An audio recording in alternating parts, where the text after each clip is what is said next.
বিগত সময়ে এমন একটি পরিস্থিতি ছিল, আমাদের শ্রমিকদের অধিকার পাওয়া তো দূরের কথা, আমরা আমাদের অধিকার নিয়ে এভাবে রাস্তায় কখনো নামতে পারি নাই।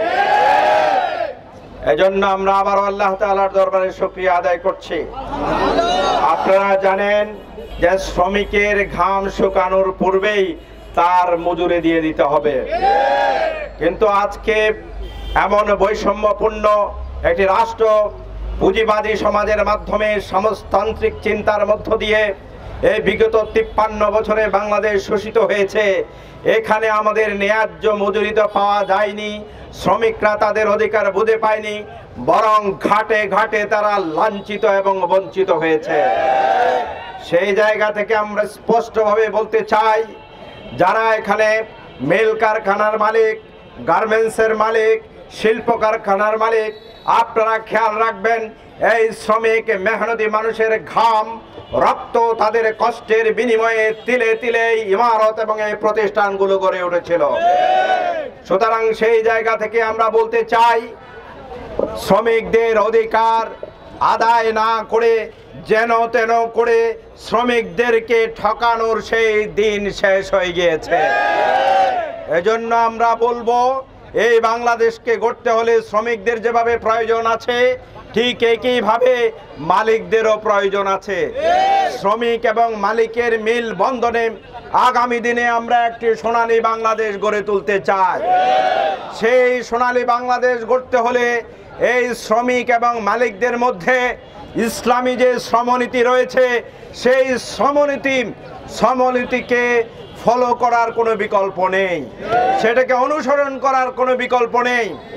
এজন্য আমরা বলতে চাই, আগামী দিনে যে সরকার প্রতিষ্ঠিত হবে, সেই সরকারের ব্যাপারে আওয়াজ এসেছে, কোনো পুঁজিবাদী সরকার, কোনো বস্তুবাদী সরকার, কোনো সমাজতান্ত্রিক সরকার, কোনো পারিবারিক তান্ত্রিক সরকার এই সমাজের শ্রমিকদের অধিকার নিশ্চিত করতে পারে না।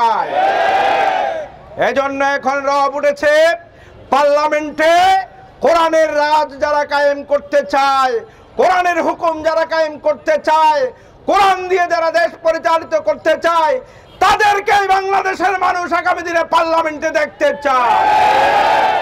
তাহলে পরে শ্রমিক মেহনতি জনতার তাদের অধিকার প্রতিষ্ঠিত হবে ইনশাআল্লাহ। প্রিয় ভাইয়েরা আমার, আমি একটি বিষয়ে শ্রমিক ভাইদেরকে সতর্ক করতে চাই।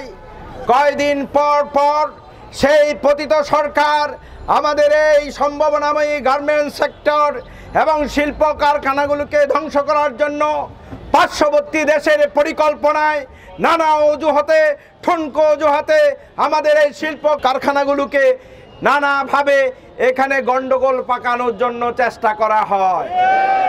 আমরা অত্যন্ত সতর্ক থাকতে হবে। মালিকদেরকে বলবো, আপনারা শ্রমিকদের প্রতি তাদের যে ন্যায্য অধিকার বুঝিয়ে দিন, শ্রমিকরাও আপনাদের এই প্রতিষ্ঠান রক্ষার জন্য দায়িত্ব নেবে।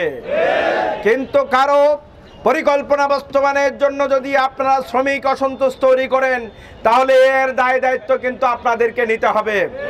প্রিয় ভাইয়েরা আমার, সর্বশেষ বলতে চাই, আগামী দিনে নির্বাচনের কথা শোনা যাচ্ছে। এই নির্বাচন আমরা অতীতে দেখেছিলাম, এই নির্বাচন দিনের ভোট দিনে না হয়ে রাতে হয়েছে।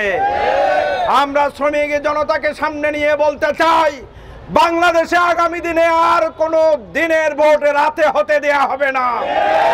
দিনের ভোট দিনে হবে।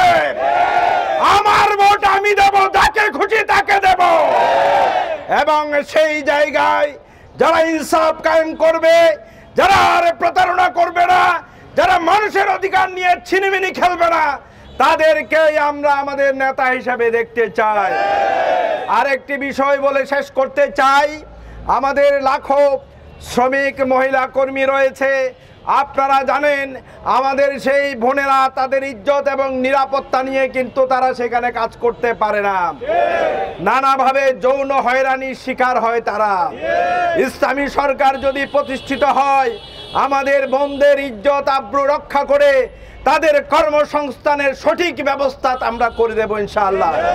সেই জন্য ধর্ম বর্ণ নির্বিশেষে ইসলামের সুশীতল ছায়াতলে আপনারা সম্পৃক্ত হয়ে শ্রমিক কল্যাণের সাথে শ্রমিক ভাইরা যুক্ত হয়ে জামাত আগামী দিনে যে সোনালী বাংলাদেশ গড়তে চায়, সেই বাংলাদেশ গড়ার প্রত্যয়ে আপনাদেরকে আহ্বান জানিয়ে আজকের এই সমাবেশে আমাদের কথাগুলো কষ্ট করে নারায়ণগঞ্জের শ্রমিক ভাইরা মেহনতি জনতা শুনেছেন, এজন্য মুবারকবাদ জানিয়ে শেষ করছি।